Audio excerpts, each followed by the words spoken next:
ಸೊಪ್ಪಲ್ಲಿ ಒಂದು ರುಬ್ಬಿದ ಬಜ್ಜಿ ಮಾಡೋದಕ್ಕೆ ನಾನು ಇವತ್ತು ಅರವೆ ಸೊಪ್ಪು ತೊಗೊಂಡಿದ್ದೀನಿ. ಆ ಸೊಪ್ಪನ್ನ ನೀಟಾಗಿ ತೊಳೆದ್ಬಿಟ್ಟು ಎಲ್ಲ ಬಿಡಿಸ್ಬಿಟ್ಟು ತೊಳೆದ್ಬಿಟ್ಟು ರೆಡಿ ಮಾಡಿ ಇಟ್ಕೊಂಡಿದ್ದೀನಿ. ಹೆಚ್ಚು ಅವಶ್ಯಕತೆ ಏನಿಲ್ಲ. ಹಾಗೆಯೇ ಒಂದು ಪಾತ್ರೆಗೆ ಹಾಕ್ಬಿಟ್ಟು ಅದಕ್ಕೆ ಸ್ವಲ್ಪ ನೀರು ಹಾಕ್ಕೊಳ್ಳೋದು. ನಾನು ಒಂದು ಕಟ್ಟಷ್ಟು ಸೊಪ್ಪನ್ನ ಫುಲ್ ತೊಗೊಂಡಿದ್ದೀನಿ. ಒಂದು ಸ್ವಲ್ಪ ಬೇಯೋಷ್ಟು ನೀರು ಹಾಕ್ಕೊಂಬಿಡೋದು.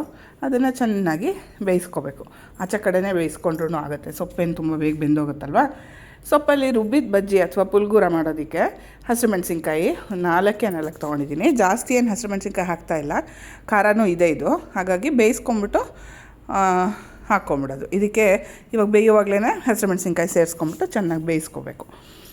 ಒಂದು 10 ನಿಮಿಷ ಬಿಟ್ಬಿಟ್ರೆ ಚೆನ್ನಾಗಿ ಬೆಂದ್ಬಿಡತ್ತೆ. ನೋಡಿ, ನೀರು ಜಾಸ್ತಿ ಹಾಕಿರೋ ಅವಶ್ಯಕತೆಯೂ ಇಲ್ಲ. ಸ್ವಲ್ಪ ನೀರು ಹಾಕಿದ್ರೂ ಸಾಕು. ಅದೆಲ್ಲದನ್ನು ಹೀರ್ಕೊಂಡು ಚೆನ್ನಾಗಿ ಬೆಂದ ಮೇಲೆ ಸ್ವಲ್ಪ ಹೊತ್ತು ತಣ್ಣಗೆ ಹಾಕ್ಬಿಡಬೇಕು. ಹಾಗೆ ತಣ್ಣಗೂ ಆಗುತ್ತೆ. ಚಳಿಗಾಲ ಆದರೆ ನಿಮಗೆ ಅದರಲ್ಲೇ ಬಿಟ್ರೂ ತಣ್ಣಗಾಗುತ್ತೆ. ಆದರೆ ಬೇಸಿಗೆ ಇರೋದ್ರಿಂದ ನಾನು ತಟ್ಟೆಗೆ ಟ್ರಾನ್ಸ್ಫರ್ ಮಾಡ್ಕೊತಾ ಇದ್ದೀನಿ. ತಟ್ಟೆನಲ್ಲಿ ಬೇಗ ತಣ್ಣಗಾಗುತ್ತೆ.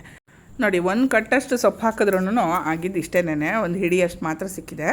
ಇವಾಗ ರುಬ್ಬೋದಕ್ಕೆ ಫಸ್ಟು ಒಂದು ಸ್ವಲ್ಪ ಕಾಯಿ ತುರಿ, ಆಮೇಲೆ ಒಂದು ಸ್ವಲ್ಪ ಹುಣಸೆ ಹಣ್ಣು, ನೀವು ರುಚಿಗೆ ಬೇಕಾಗಿರೋಷ್ಟು ನೋಡ್ಕೊಂಡು ಹಾಕ್ಕೊಳ್ಳಿ. ಆಮೇಲೆ ಒಂದು ಸ್ವಲ್ಪ ಬೆಲ್ಲ, ಆಮೇಲೆ ಒಂದು ಚೂರು ಉಪ್ಪು. ನೋಡಿ, ಉಪ್ಪು ಅಷ್ಟೇ ನೀವು ಕಲ್ಲುಪ್ಪೆ ಹಾಕ್ಕೊಂಡ್ರು ಪರವಾಗಿಲ್ಲ, ಯಾಕಂದರೆ ರುಬ್ಬುತ್ತಲ್ವ ಹೇಗೂ. ಉಪ್ಪು ಹಾಕ್ಬಿಟ್ಟು ಇದನ್ನು ಫಸ್ಟು ಹಾಗೆ ರುಬ್ಕೋಬೇಕು, ನೀರು ಹಾಕ್ತೀರ. ಆವಾಗ ನಿಮಗೆ ನಾನು ದಪ್ಪಕ್ಕೆ ಹಾಕಿದ್ದೀನಲ್ಲ ಹುಣಸೆ ಹಣ್ಣು ಬೆಲ್ಲ ಎಲ್ಲ ಚೆನ್ನಾಗಿ ರುಬ್ಬತ್ತೆ.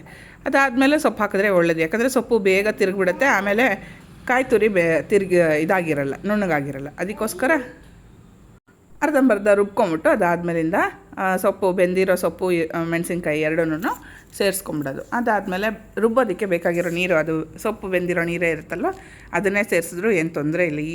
ಈ ನೀರೇನು ಕಹಿಯಾಗಿರಲ್ಲ. ಸೊಪ್ಪು ಆ್ಯಕ್ಚುಲಿ ಏನು ಕಹಿ ಅಂತ ಏನು ಇರಲ್ವಲ್ಲ, ಹಾಗಾಗಿ ಆ ನೀರನ್ನೇ ಹಾಕ್ಬಿಟ್ಟು ಸುಮ್ಮನೆ ಒಂದು 2 ಸತಿ ಗರ್ಗರ್ ಅಂತ ರುಬ್ಬಿದ್ರೆ ಸಾಕು. ಫಸ್ಟಿಗೆ ನಾವು ನುಣ್ಣಗೆ ಮಾಡ್ಕೊಂಬಿಟ್ಟಿರೋದ್ರಿಂದ ಇದು ಬೇಗನೆ ನುಣ್ಣಗಾಗುತ್ತೆ. ನೋಡಿ, ಇವಾಗ ಇಷ್ಟು ಕನ್ಸಿಸ್ಟೆನ್ಸಿ ಇದೆ. ನೀರಾಗಿದ್ರೂ ಏನು ತೊಂದರೆ ಇಲ್ಲ ಸ್ವಲ್ಪ, ಯಾಕಂದರೆ ನಾವು ಮತ್ತೆ ಇದನ್ನು ಒಗ್ಗರಣೆಯಲ್ಲಿ ಬಾಡಿಸ್ತೀವಿ. ಅದಕ್ಕೋಸ್ಕರ ಇವಾಗ ಒಂದು ಬಾಣಲೆಗೆ ಒಂದು ಸ್ವಲ್ಪ ಎಣ್ಣೆ ಕಾಯಕ್ಕೆ ಇಟ್ಬಿಟ್ಟು, ಎಣ್ಣೆ ಕಾದ್ಮೇಲೆ ಒಂದು ಸ್ವಲ್ಪ ಸಾಸಿವೆ ಹಾಕ್ಬಿಟ್ಟು, ಸಾಸಿವೆ ಚಿಟ್ಗುಟ್ಟಿದ ಮೇಲೆ ನಾವು ಹಿಂಗೆ ಹಾಕ್ಕೋಬೇಕು ಸ್ವಲ್ಪನೇ. ನಾನು ಪುಡಿ ಹಿಂಗು ಬಳಸಿಲ್ಲ, ಉಂಡೆ ಹಿಂಗನ್ನು ಹಾಗೆ ಹಾಕಿದ್ದೀನಿ. ಅದಾದಮೇಲೆ ರುಬ್ಬಿಟ್ಕೊಂಡಿದ್ವಲ್ವ, ರುಬ್ಬಿದ ಬಜ್ಜಿನ ಅದನ್ನು ಒಗ್ಗರಣೆಗೆ ಸೇರಿಸ್ತಾ ಇದ್ದೀನಿ. ಸ್ವಲ್ಪನೇ ಹಾಕ್ಬಿಟ್ಟು ಫಸ್ಟು, ಅದಾದಮೇಲಿಂದ ಇರೋದನ್ನೆಲ್ಲ ಹಾಕ್ಕೊಂಬಿಡೋದು. ಆಮೇಲೆ ಸ್ವಲ್ಪ ನೀರನ್ನು ಸೇರಿಸ್ಕೊಳ್ಳೋದು. ನಾನು ಸ್ವಲ್ಪ ಗಟ್ಟಿಯಾಗಿ ಅನ್ನಿಸ್ತಲ್ವ, ಹಾಗಾಗಿ ಒಂಚೂರು ಮಿಕ್ಸಿಗೆ ಅಂತ ನೀರನ್ನು ಹಾಕ್ಕೊಂಡಿದ್ದೀನಿ. ಇದೇನು ಅಂತಂದರೆ ನಾವು ಅನ್ನಕ್ಕೆ ಕಲಿಸ್ಕೊಳ್ಳೋಕ್ಕೆ ಅಥವಾ ಇದಕ್ಕೆ ನಂಚ್ಕೊಳ್ಳೋಕ್ಕೆ ಯಾವುದಕ್ಕೆ ಬೇಕಾದ್ರೆ ಉಪಯೋಗಿಸ್ಬೋದು. ಇದನ್ನು ತುಂಬ ಚೆನ್ನಾಗಿರುತ್ತೆ. ಆಮೇಲೆ ತುಂಬ ಪೌಷ್ಟಿಕಾಂಶ ಇರೋವಂಥ ಒಂದು ಸೈಡ್ ಡಿಶ್ ಇದು. ತುಂಬ ರುಚಿಯಾಗುತ್ತೆ. ನೀವು ಏನು ಮಾಡಬೇಕು ಅಂತ ಯೋಚನೆ ಮಾಡ್ತಾಯಿದ್ರೆ ಈ ಥರದ್ದೊಂದು ಸೊಪ್ಪಿಂದು ರುಬ್ಬಿದ ಬಜ್ಜಿ ಮಾಡೋದು ತುಂಬ ಸುಲಭನೂ ಮತ್ತು ಚೆನ್ನಾಗೂ ಆಗುತ್ತೆ. ಬೇಗನೆ ಆಗುತ್ತೆ.